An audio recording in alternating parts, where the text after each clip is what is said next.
नमस्कार, म चार्ली बाबा। वेलकम टु आजको अनलाइन तालिम जाम बनाउने। अब आजको तालिमको लागि हामी आलु बखराको जाम बनाउने। जाम बनाउनेको फाइदा के हो?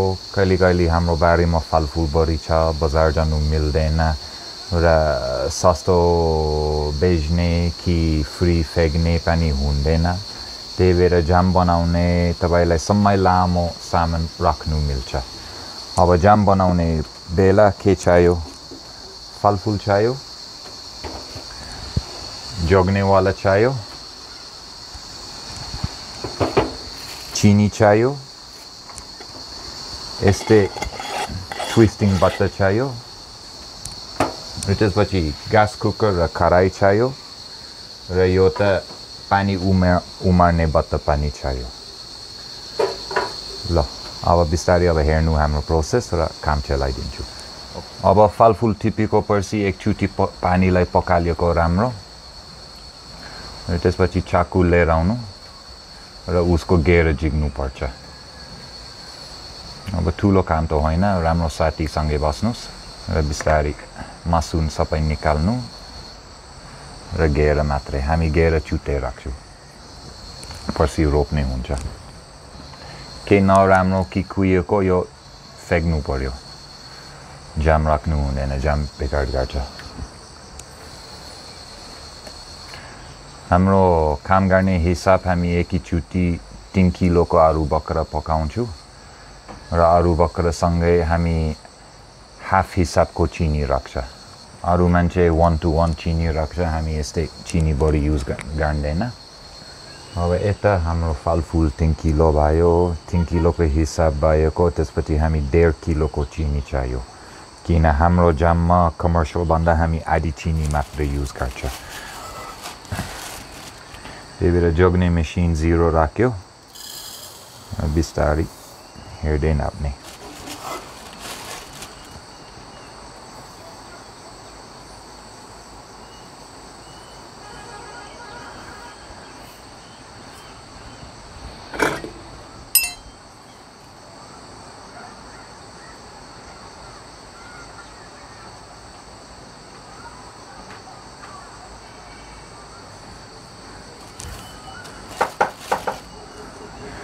अब जाम बनाउने बेला चिनी र चिसो फलफुल हुँदैन। पहिला कुकरमा जुन फलफुल अलि तातो गर्नु पर्यो पहिला।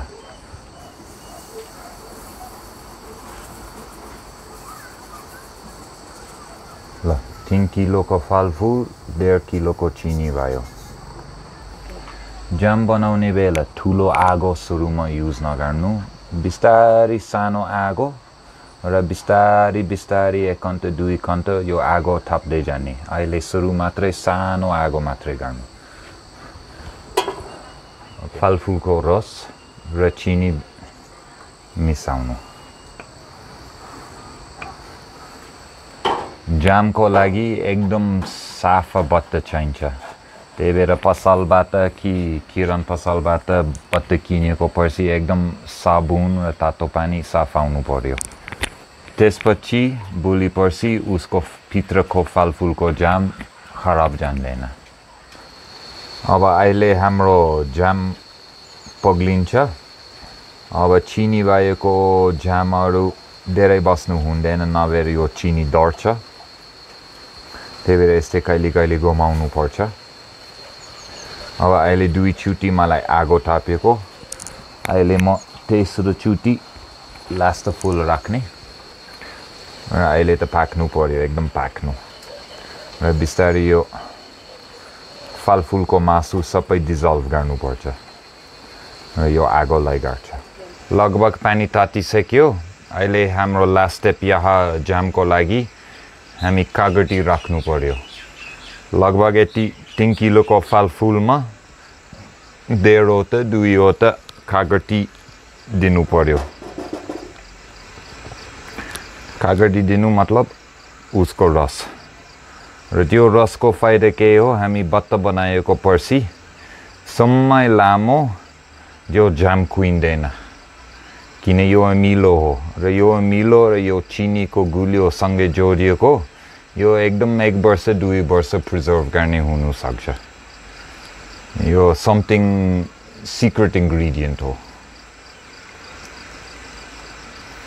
अब अहिले उसको अमिलो हालिएको नेक्स्ट काम हाम्रो बत्त बार्ने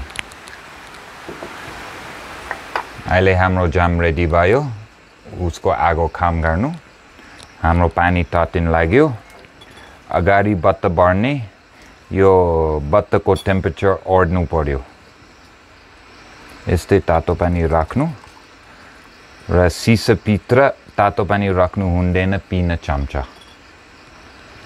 चम्चा युज नगरेको यो तातो पानीलाई बत्तलाई फुट्छ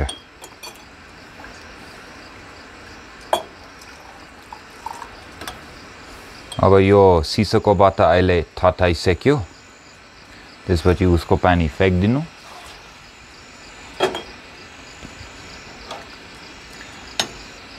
र मलाई यो त यस्तै प्लास्टिक बत्त युज गर्छु ट्रान्सफर गर्नेको लागि लगभग 81 बत्त पुग्छ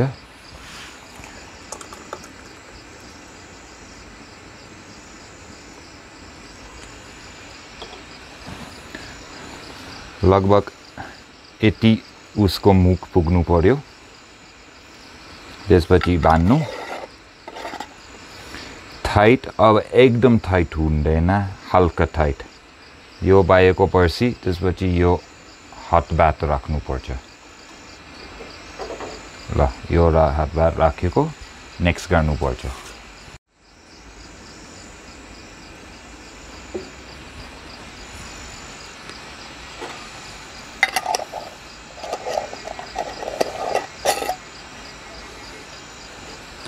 एकदम टाइट हुँदैन टाइट दुई पानी राखेको पछि यो तातो पानी 10 मिनट उमाल्नु पर्ने हो यो बोइल गर्नु त्यसपछि यो सिल पुरै पर्फेक्ट सिल मतलब यो रबर र यो सिसा सँगै तासिन्छ र तातो भएको पछि सबै भित्रको हावा निस्किन्छ र भित्र सिलाएको पछि जम्छ यो जमाएको पछि हावा भित्र जानु मिल्दैन र यो 1 वर्ष 2 वर्ष कुइँदैन ल सबैलाई नमस्कार म चार्ली बाबा थ्यांक यू फर जोइनिङ आजको अनलाइन तालिम